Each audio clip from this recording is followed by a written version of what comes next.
Hello, everybody, and welcome to Motion Graphics Fall 2022. This is the class that it seems like everybody was trying to get into. They haven't been giving enough sessions for it.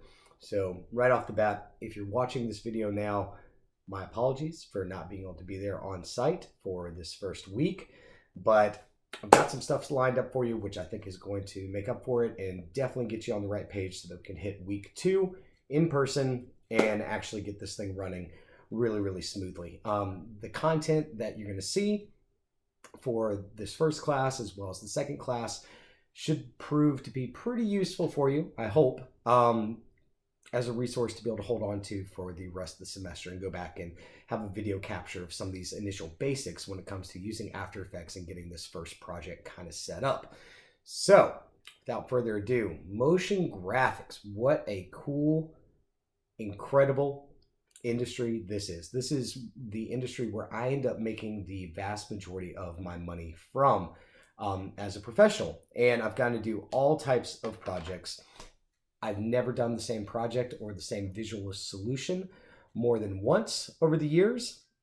And so that's something I want you to keep in mind, is that this field is extraordinarily broad. It brings in animation, character animation, 3D, UI, UX design.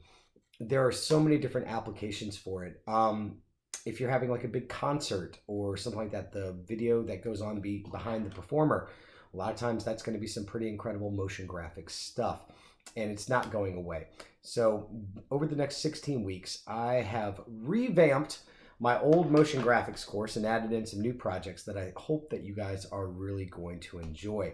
It's my goal that over these 16 weeks, you guys walk away from here with at least a 1-minute long demo reel that will give you a portfolio that you can send off and start applying for either internships or entry-level jobs within motion graphics.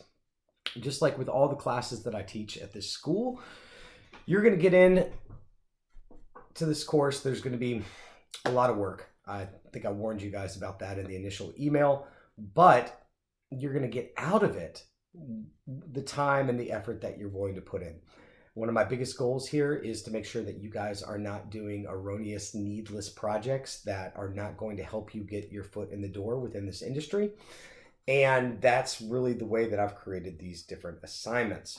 So let's start talking about what this is going to look like and what the semester is going to, what projects you guys are going to be working on.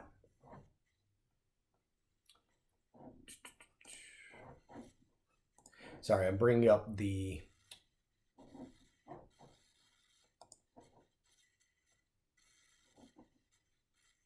syllabus right now. Alrighty, so the kind of general course description here says that the course provides the student with foundations for motion graphics and digital video using current industry applications. The emphasis is on learning the history, theory, principles, and elements of motion graphic design and the process of motion graphic creation. A broad range of themes, concepts, digital animations, and current technologies are discussed. You're going to be producing 7 different projects within this class. At the very beginning of the semester, each one of these projects is going to go bam, bam, bam. It's going to be very fast, but towards the end of the semester, things are going to slow up. The purpose of this is there's a lot of depth to the main software that we're going to be using, which is Adobe After Effects. It's a deceptively simple program. We'll get the basics first, and then each one of the projects is going to take you just a little bit deeper and deeper and deeper into Adobe After Effects and what you can really produce and create within this program. I would encourage all of you guys to really take this particular program and understand how it fits into the sphere of your own production lines and pipelines as you're starting to develop them. So, for example, if you've taken a 2D animation course with me, I've probably started harping about bringing those animations into After Effects and changing out the colors, adding gradients, adding glows, adding extra little effects on top of it. It's just going to make your stuff look more cinematic and even better. This motion graphics course is unique in that we don't just have 2D animators in here. Sometimes there's graphic designers or people coming from advertising or other majors as well. And all of this stuff is absolutely great for you guys to be able to bring to the table. one of the things that most animators don't really have a solid foundation in is graphic design.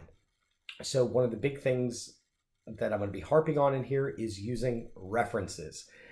If you haven't really had any experience with typography, typesetting, lockups, kerning, any of these words, if they all sound like alien gibberish to you, we're going to go into it throughout this semester. You're going to end up getting a really good crash course within the basics of graphic design and a bridge for you to be able to emulate or pull from established graphic design artists and trends, and then apply that to your motion graphics work. Whew. So for the first project, this is called the Object Assembly. And what you're going to be doing with the Object Assembly is going through and picking a retro electronics device.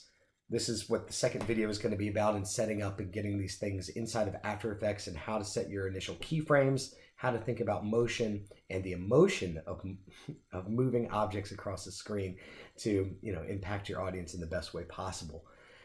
You're going to have these retro objects, electronics that you pick, assemble in the final parts of the animation to where they're fully formed together, but the way that it actually builds, it's up to you, and you're going to try and make that as visually interesting as you possibly can. The next project is going to be a group shape layers project.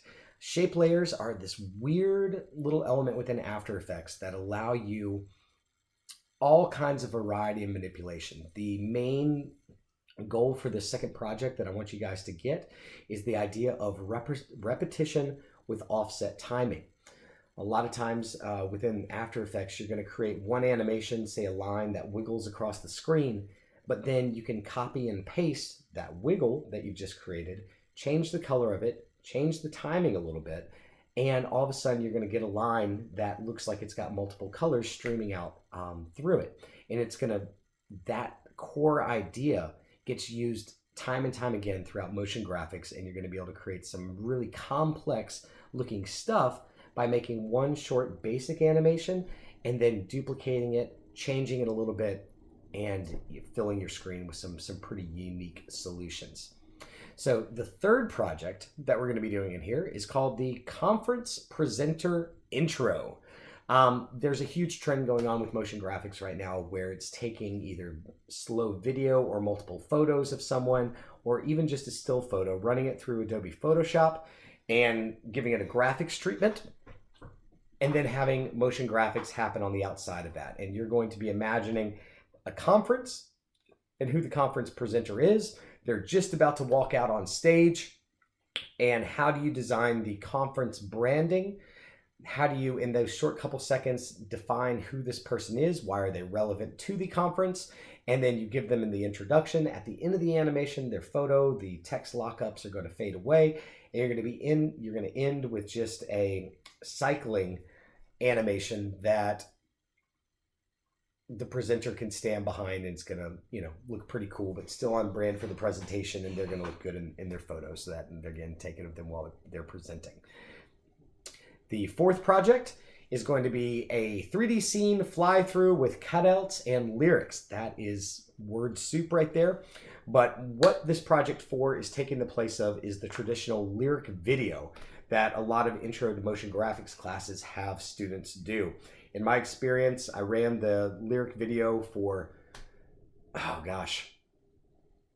probably 12 times, seen hundreds of students do them, and very rarely do I actually ever get a solid lyric video that comes out of this assignment. So I've modified it over the years to where it's much shorter, it's a much tighter project, but it starts to introduce the idea of 3D cameras and 3D layers within After Effects, so that you're going to be using a parallax effect, or you're going to be creating a fly through, and attach song lyrics to it, just 2 or 3 sentences, 4 sentences, with the lyrics popping up on the screen as the camera is moving through the space, and it tends to create a much more interesting result than those big lyric videos that a lot of times sort of lack direction.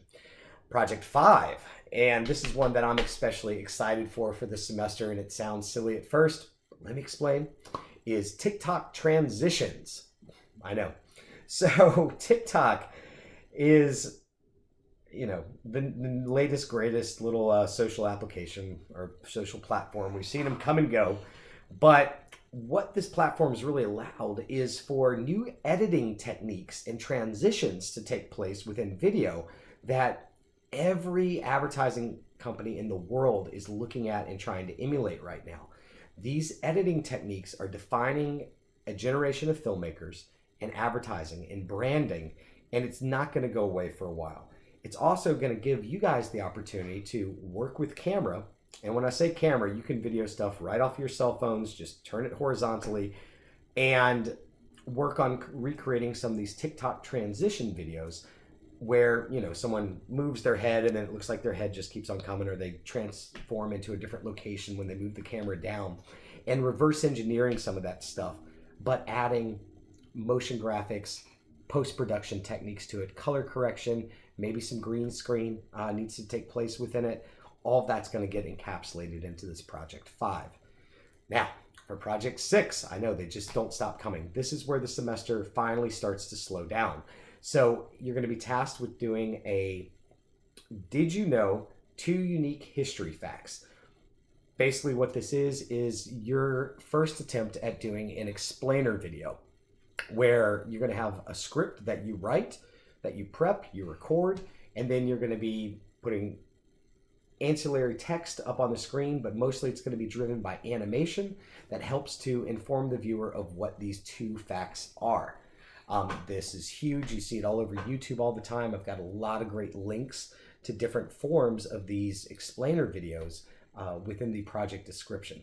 Project 7, your final project in this course, is going to take all this crazy stuff that we've learned over the past 16 weeks and combine it all together into a food commercial. So think like Oreos, Twix, Snickers, that type of stuff. This one is going to be prepped for 1920 by 1080, a standard screen lockup, but then you're also going to be exporting a separate one that's in a square format for social sites and social media blast to be able to send out. Really important things to be able to show, and I can't wait to see what kind of creativity you all bring to each one of these projects. I'm going to continue on through the syllabus here. So a couple things that you're going to need for this course, if you do not already have it, is a Wacom pen. You're going to need some type of camera, either on your phone or an actual camera to be able to shoot with. Lighting is going to be important here, so do not just shoot in dark dorm rooms. That's not going to look very good, and we want to aim for something that's a little bit more professional looking than that. I'm a big stickler when it comes to jump drives. I've found too many of them in computers over the years. Use jump drives, thumbsticks as your backup. Your main one that you're going to want to use is going to be some kind of Dropbox or cloud storage platform. That way, at the end of each one of these classes, you've got the ability just to drag and drop your stuff into the cloud. Your computer isn't getting reset, and there is so much stuff to tell you guys about After Effects. One of the first things that you're going to want to know is that After Effects does not store the files that you put into it within the After Effects file. This means that you're going to have an entire file folder that you're going to drag from the cloud onto your desktop each time you come in and work within the class. And After Effects is going to be pulling that file path from that folder into After Effects for it to be able to find that footage or those graphics to be able to run them. It's not like a Photoshop file where if you paste a photo inside of Photoshop, that photo is held within Adobe Photoshop. It doesn't do that. So try to keep that in mind. Hold on to this stuff that you're going to be doing within After Effects within one folder that's easy to be able to drag and drop from your desktop to the cloud storage. Another big thing that we're going to be doing in here is a lot of prep work for these files. So as we move forward, the need to be able to go into either Adobe Illustrator or Adobe Photoshop and really plot out and plan what these screen lockups and these designs are going to look like is going to become more and more paramount and important. And that's where a lot of the outside of class work is going to come to you guys, is getting this stuff set up. And that's one of the biggest areas. If you really put in the work for it, the things that you're animating inside of After Effects are just going to look even better. Trying to think of what else here from the syllabus that I really need to cover for you. The general policies and procedures you should all be fairly familiar with. Please make sure that you are not arriving late for class on week 2 when they actually begin. I usually give about 5 minutes before I actually get started, just in case there are some latecomers that arrive, but I will be docking your grade and your in-class participation if you are consistently late within this class. There's just so much information that we're going to be going over with this program. It's nonstop. We're going to get to the end of the 16 weeks, and I'm still going to be telling you new info right up until the very end for how to be able to use this. Okay, so what I want to do next is, we've talked about kind of what the class is, motion graphics. Let's start to define what motion graphics actually look like. So for these next parts, if I was you, I would get up, take a 5-minute break, go stretch your legs, pause this video, and then we're going to come back and we're going to get into it. So I'll wait a second.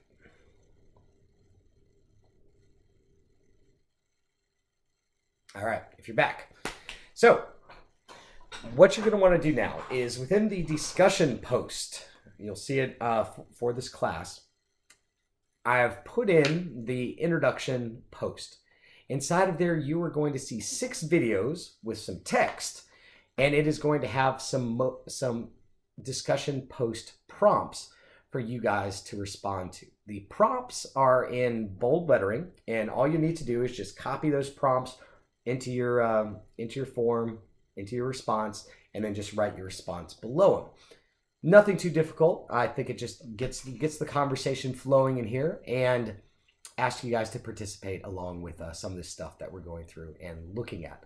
So within these 6 videos that you're going to be checking out here, there is a broad history of motion graphics. And just like as many different applications as this medium has, it has just as sorted of a history for different places that it's shown up. So the first video that I've got on there is this TED Talk for a very unenthusiastic man who has a rather dire view of working within the field of motion graphics. He keeps on using this term in there, adapt or die. Gosh, that's hard to understand. It's like the Puff Daddy vote or die. I never really liked that campaign tagline. But the point that he's getting at is that you are going into a field that is constantly evolving. Trends, programs, software are going to be changing all the time when you're working in the field of design, especially digital design. And this ability to be able to quickly get onboarded with a new piece of software, a new technology, a new style, a new look are essential for your success within this field. And for this fella, he was at the bridge of analog design and then moving into digital design within his own career. And you guys are going to see just as many new breakthroughs and transformations within this field of digital art and within motion graphics. He does a great job towards the end of the video of talking about some of the new applications and new directions that motion graphics are headed towards. And those are some of the things that I want you to pick up within there. I'm kind of on the fence. I think I should probably show you guys. I just finished a 30-second spot for the PGA Championships Tour through one of their 3 main sponsors, Southern Company, who owns like all the power plants in the Southeast. And that's going to be aired on site during the actual golf tournament. And I think it's a cool one to be able to show you guys sort of what the process looks like right out of the gates for creating motion graphics, going from a general script that a client will give you into your iterations on that script to a first pass, which is sort of blocking out the timing, and then from there going in and starting to work your way through. And then inevitably the revisions that you're going to see from the client that they ask for down the line. So from your initial first shot at the video to what actually gets aired, it can be pretty different. And it's a fortunately for me, this is one of the unique things that I get to bring to this course is a lot of real world experience and a lot of real world stories, which I hope to be able to share with you guys over this semester of how I write contracts, how I interface with clients, how I get work, how I show my work off afterwards. These are all things that I kind of felt like I wasn't taught myself when I was in college. And so having the chance to be able to teach you guys this stuff coming right out of the gates, I think is one of the best things that I can do for you guys to be able to prep you to get out in the world and work within this highly competitive field. The TED Talk guy for this video, I would actually right now, let's go ahead and pause it. Go watch that video, come back, and then we'll start talking about the next video within the sequence, which is about a guy named Saul Bass. So again, go watch it.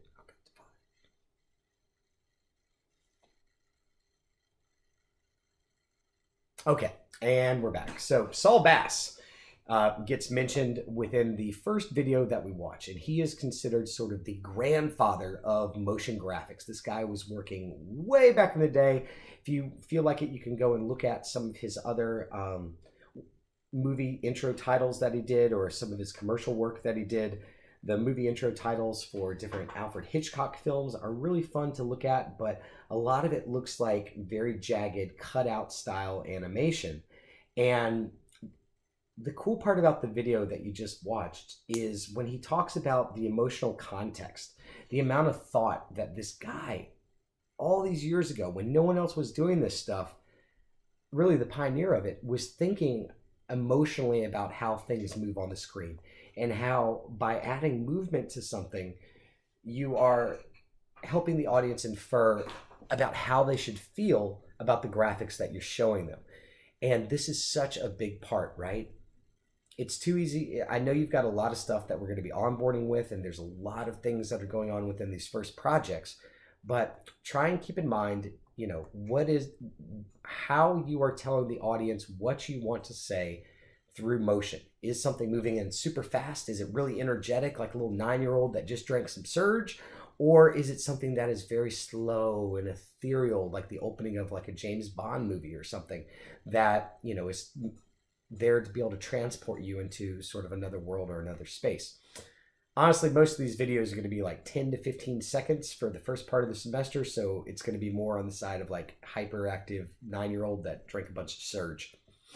But yeah, seeing Saul Bass's work, and the end of this video, they go ahead and show you a lot of the influences that this has had on modern movie titles. And I'm so excited to see what you guys come up with within the discussion. Please go watch other people's discussion posts on what videos they want to share out for different movie themes that really struck them as pretty neat and stuck with them. There's so many cool ones. I said only use Spider-Verse. Well, only one person can use that one.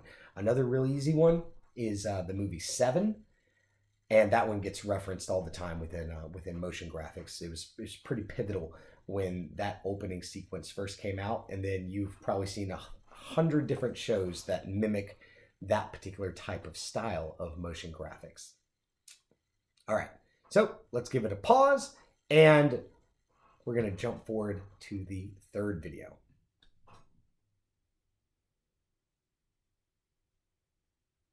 Okay, so the third video. Has my chair been like really distracting? I'm going to go back and watch this, and it's going to drive me crazy if it's been creaking this entire time. So the third video is all about this thing called ScanMate. We're starting to get a little bit retro in our journey through time for motion graphics. And these guys are so neat when, just like the Saul Bass fellow and the stories that you heard from him about being innovative and adding the emotion to design, these ScanMate fellows were really pioneers and innovators of an entire era's worth of motion graphics.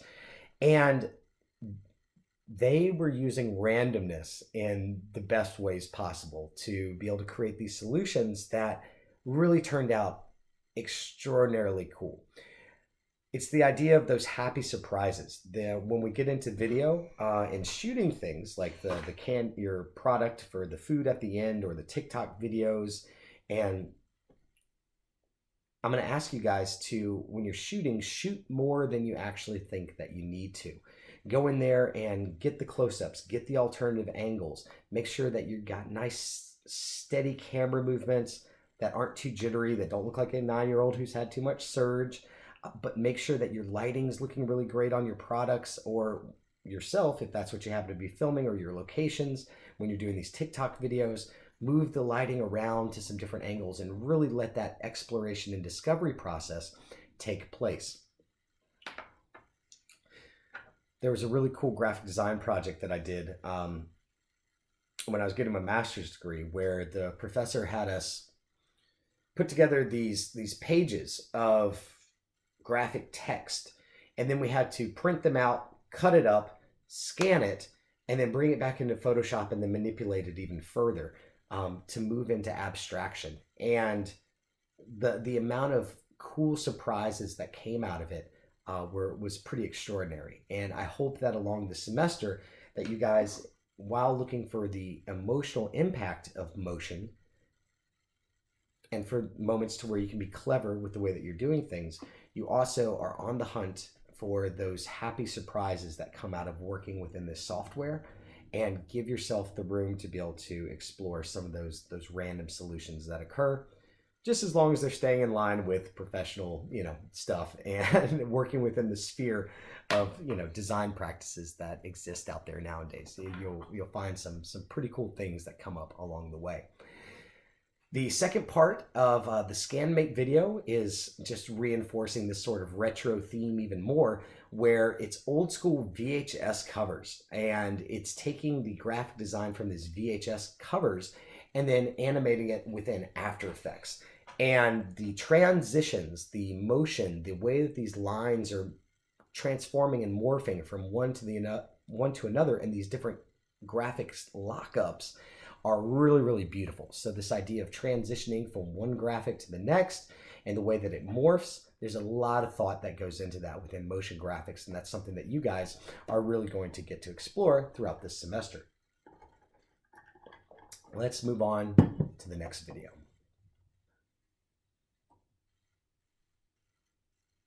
Okay, so the last block of these videos there's really two of them. So the first is motion graphics trends of 2022, and the second is the best motion graphic design and animation of 2022 so far.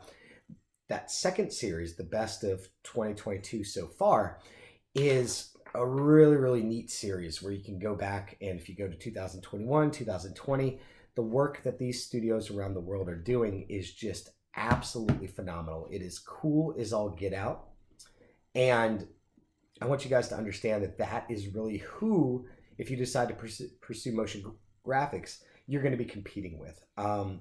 That's the game that all these artists are playing in motion graphics, and these are kind of the big pillars of it. I would highly encourage you to write down the names of the different studios that guy mentions. Go to their websites and really dig into some of the projects that these top tier motion graphics studios have been creating. And I'll bet you, for a lot of you guys, this is the type of stuff that really gets you excited for designing and building out animations. It's not necessarily character animation, but visually it's extremely cool looking stuff with an awful lot of creativity for it. And who wouldn't want to get paid to make things like that for a living? The motion graphics trends video from Invanto brings up kind of an interesting point, right? I'm sure that some of you guys have started to see the AI design websites that are out there now, where you plug in a series of different words and then the algorithm comes together and creates these incredible paintings and compositions that makes me feel like I'm going to be out of a job very soon.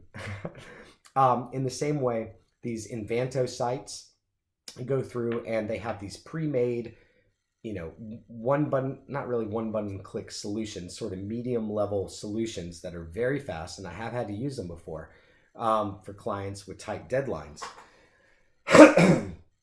for motion graphic stuff. It does a great job of showing you kind of what is trendy and what's really in right now. But the solution is always going to be better when you can custom tailor it for your client and create something that tells their story through motion and really zeroes in on who they are as a brand. So just some things to be able to think about. So if you just watched all those videos, that's probably about an hour's worth of content. You've got some discussion posts to go in and write. And then after this, you have got a second video from me, a second discussion post. That's where you'll find it for week 1, class 2. That is going to be just a screen capture of me going through and talking about setting up this first project. And this is really going to give us a great platform to be able to talk about some of the techniques within After Effects, how to be able to create these things within Adobe Illustrator, how to search for reference images and get good stuff. So there'll be a lot of great content in there as well. I am so excited that you guys are in this course.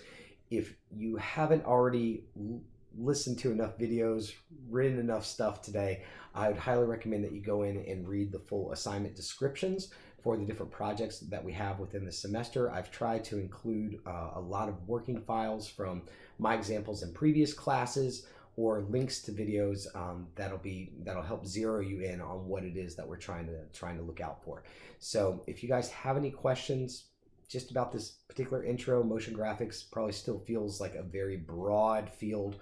What the heck is it? It's graphic design mixed with motion, mixed with animation. I just hope that you're excited for learning some new stuff, trying some new things, and above all, looking at references of how graphic designers have solved for these still lockups, and start to put on your motion graphic designer goggles to be able to figure out how you can look at these still graphics and how motion design, transitions, animation can help to fill the screen to get you to those final lockups. The more that you do that within here, and the more that you start to prep your files within either Adobe Illustrator or within Adobe Photoshop, the better your motion graphics are going to end up. I'd highly encourage you guys to, keep on using photography, cut out stuff really quick, rip up some sheets of paper. Tinfoil is like a graphic designer's best friend. Can all help you find some textures and some patterns and some visual solutions in the real world that Google image search just isn't quite going to get you there in the best way. So yeah, check out, I'm going to go ahead right now and put up the sort of the project brief from the PGA Tour and let you guys have a look through at that and how it ended up from one step to the next. So thank you so much. Again, I'm very sorry that I'm not able to be there with you today. And I can't wait to see you guys next week and see what it is you're coming up with. All right, let's get rolling.